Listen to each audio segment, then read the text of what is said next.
Hi, people. I went to the ER last Thursday, because of the cough. I actually started getting better, but I worse again. So what happened is they prescribed me antibiotics. um, and then I said if those don't work, take allergy meds.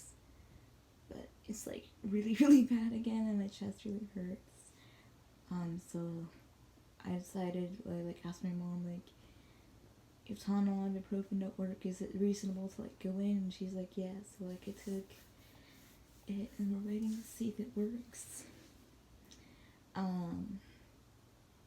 So that's what's going on. Is I still have that stupid cough since October that won't go away, and it's really annoying, and it's really bad. And basically teachers getting concerned. It's distracting for her, and it's really annoying. So, yeah. So,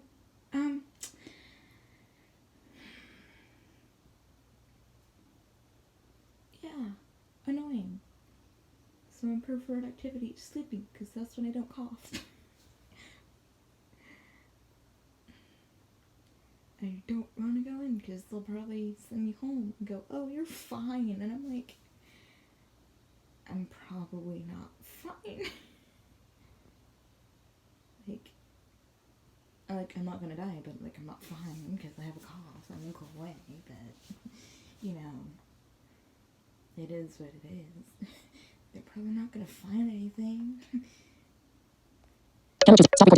The last time all they said was, you have bronchitis, go home with these antibiotics and cough suppressants. And I'm like, okay.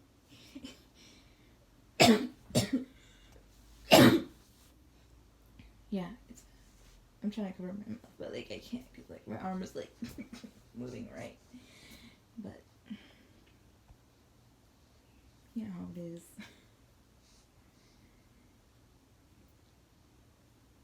And yeah, so people are freaking out, and I'm coughing a lot, and it's so I'm frustrated, and my chest hurts, but I'm trying to hang in there, because that's all I can do. Bye.